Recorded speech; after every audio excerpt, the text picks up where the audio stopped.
So, well, I mean, I guess let's go back to the beginning. So, what's the origin story of this podcast? It's The become origin, quite popular.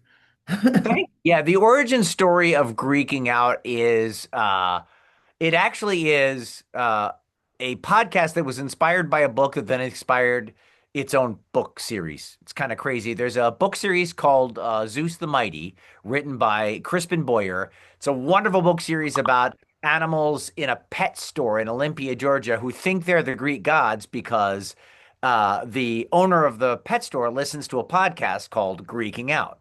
So years ago, when I was working with the editors, some of the editors from Nat Geo Kids books on a Weird But True radio show, they suggested, hey, we should do the podcast that's in the book to promote the book. And then the podcast became so popular that the podcast that was from a book actually spawned its own book series. So here we are, full circle. That's really cool. And I mean, I just know from my growing up, my siblings growing up, there's something about the Greek myths that just resonate with people. I mean, Yeah. perhaps that's why they were the myths to begin with. So, what was your experience being exposed to what's your earliest memory of being exposed to these stories? Well, I can remember as I guess a middle schooler, I started reading, I picked up actually this book, which I have on my desk because I always bring it up in interviews, and my daughter gave it to me, Edith Hamilton's Mythology, Timeless Tales of Gods and Heroes. And this is some dense reading, man, and probably way over the head of a fifth or sixth grader, but I was just totally into it. I was captivated by it. I was kind of a Dungeons and Dragons nerd before that was all cool.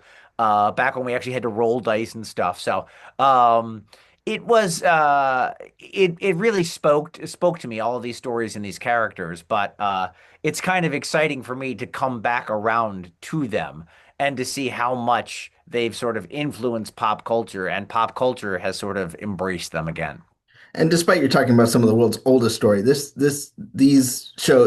show is anything but droll, and it's very witty and very clever and with Thanks. production value and is really accessible. Even though some of these myths are they make the Marvel Cinematic Universe look like easy peasy. Like what when you approach these stories, I mean, how do you cram all that genius that you have in the production of these into one episode? Well, I think the real key is to make sure that you know who is listening. I mean, we like to believe that kids and families are listening together, but very often podcasts are consumed in the ear with earbuds, one to one. And I think parents trust National Geographic Kids, justifiably so. So I think there's a lot to be said for working with National Geographic Kids and getting their stamp of approval. But I also think that what we try to do when we're crafting these episodes is to tell these stories in such a way that the kids never completely forget that they're listening to a story. This stuff can be pretty complicated, but also pretty intense. There's a lot of heads getting cut off and a lot of crazy, scary monsters and worse in Greek mythology. So we tone it down for kids, but there's only so far that can go. So what we try to do is by using this oracle of Wi-Fi and by having a sense of humor is is break the fourth wall occasionally to lessen the tension and remind the kids that they're listening that this is in fact a story. And in this most upcoming episode, you get to partner with another telling of this myth. Obviously, Disney has a long history with mythology from Fantasia, Gods of Spring, Yeah. the Hercules movie, and now the Hercules stage show that's performing in the West End. What's it like to partner with someone who's telling the story in a slightly different way or substantially different way, but you still get to bring them on and play with someone who has a strong connection to one of these great characters. Obviously, Hades being Yeah. an iconic part of the pantheon there. Yeah, Stephen Carlisle was a delight, and he joined us as the guest oracle. Every once in a while, we'll have a guest. We've had Rick Riordan do it as well, and I think we're definitely going to have some other celebrities fill in for the oracle of Wi-Fi, the unofficial co-host of the podcast. Stephen plays Hades in the London West End version, musical version of Hercules, as you said. And right from the get-go, he was a ball to work with. He was a lot of fun. And, I mean, we start off right out of the gate with the fact that the musical is called Hercules, but the Greek pronunciation of the hero's name is Heracles. And it just kind of devolves from there. It's silly, it's fun. I think he had a great, I hope he had a good time. We certainly had a good time working with him.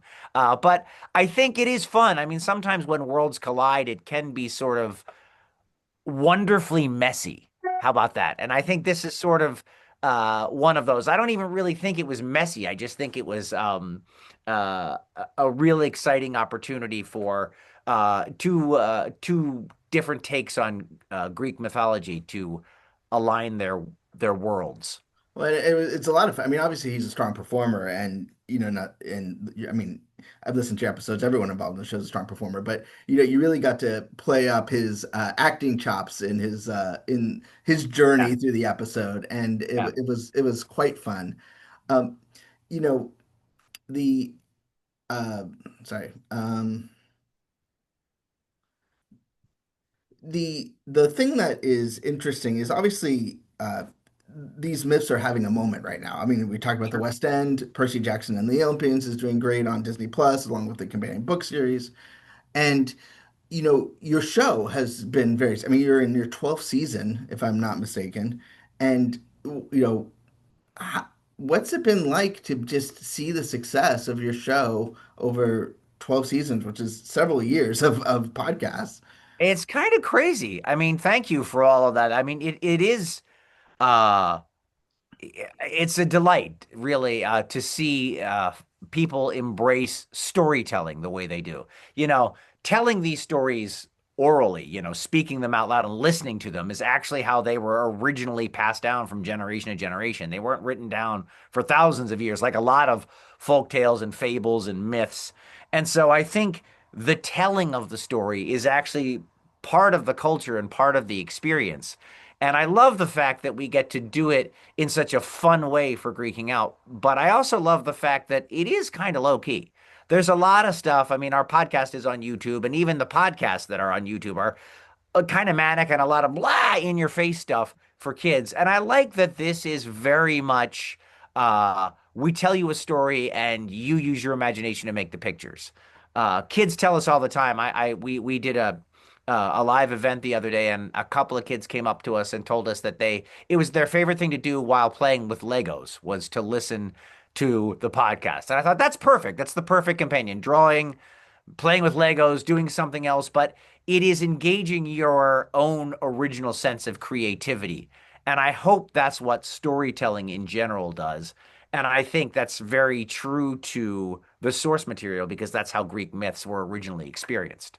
And one of the things that your podcast in the episodes I've listened to also navigates is the fact that there's not one true story version of this. I mean, as they Right. were there's variations, and you touch upon that and you acknowledge it. And I often think about, like, if 10,000 years from now people are looking at a Batman and they were like, wait, which is the true Batman? No one would know. Right. There's like 500 different versions.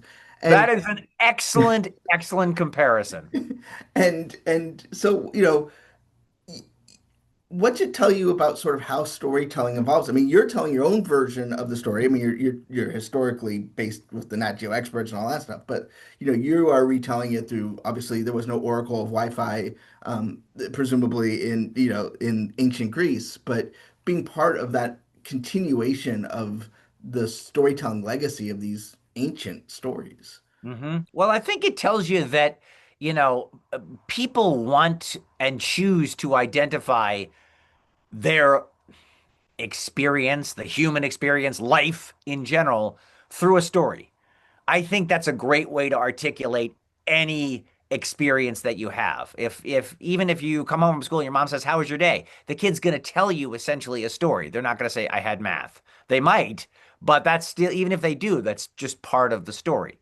And I think that helps communication in general, but it also by framing your own life in a narrative, it makes you feel more alive, and it allows us to share experiences. I tell you my story, you tell me yours. And I think that's part of the culture. There's a whole thing about African griot and the griot culture that really touches on that too. But I don't want to get too like hoity-toity. But I mean, it's really, I think, essential for people to experience stories one way or the other, whether it's a book or a movie or a television show or a streaming show or a podcast. I think stories are some of the things that grab us. Even the nonfiction stuff is still kind of presented in a story format. Well, and this show is, I know it's for Nat Geo for kids, but it's also great for co-listening. The this is not Yeah. juvenile in that sense. And honestly, I listen to it, and I don't even have kids. So Yeah. Great. adults can listen to it, and it can deal with some heavy themes, but it's done in such a fun way that it's not in a world where sometimes you just want some levity. It's still Right. it's a blast, and you should be very proud of what you and your team have created. Oh, It's it's spectacular. Thank you. I'm sorry. Our producer Emily Everhart has done an amazing job in shepherding all this through, and we have an incredible audio producer. He's like an audio animator, Scotty Beam, and of course Tori Kerr, who does the recorded voice of the Oracle. She's a delight as well. So it's been fun. I write the episodes and the books with my daughter Jillian Hughes, who is a writer, and she and I. Have just had the best time immersing ourselves in these myths and the storytelling culture. And before I let you go, if you could you elaborate a little bit about, we talked about how a book inspired the podcast, which inspired a book series. Can you tell us a little bit more about the book series for those that may have been introduced through the podcast? Well, there is a book series called Greeking Out. The first one is just the Greeking Out book. The second is Heroes and Olympians, and the new book that's out is Greeking Out Tales from the Underworld. And every one of the books is 20 different myths or stories, just like episodes of the podcast. Some of them were featured on the podcast. Some of them will be featured on the podcast. Some of them are brand new. Uh, but they're all myths and stories. What we really like about the new one, Tales from the Underworld, is that this book is 20 different underworld myths from around the world. So it's the underworld from around the world. So there are Greek myths in here, a handful of those, but there's also Mesopotamian myths, Norse myths, Chinese myths, Aztec myths. We have stories from all around the world, different cultures and how they deal with ghosts and the afterlife and the underworld, Egyptian myths. And we do this on the podcast. We call them field trips, but the popularity of those particular episodes has led us to exploring a little bit more of that content in book form, and we're really excited to bring it to you. Well, thanks so much. I listened to this upcoming episode, coming home from the new Yeah. Springsteen movie, and which is very heavy. So it was a perfect Wow. antidote to that as we're driving home. So I didn't have to worry about, the Nebraska album as I tried to go Right. home. I was So gonna say, yeah, it's definitely gonna be more up. Even though it deals with it, it's narrated by Hades. It's still gonna be more uplifting than the Nebraska album. Believe me. Uh, but yeah, that's great. I'm glad you listened to it. And yeah, this second episode, this is Stephen Carlisle guest hosts our second episode in a two-part series about grown-up Heracles, older Heracles. Yeah, as he's trying to settle down a little bit more in his life, rather unsuccessfully. yeah, I would not say there's that he was successful in that. Although if he did, then there probably wouldn't be stories that we would know. That's right. You can take the boy out of the fight, but you can't take the fight out of the boy. I guess Yeah, that's, and even if he gets on his own funeral pyre, it still finds a way to check through.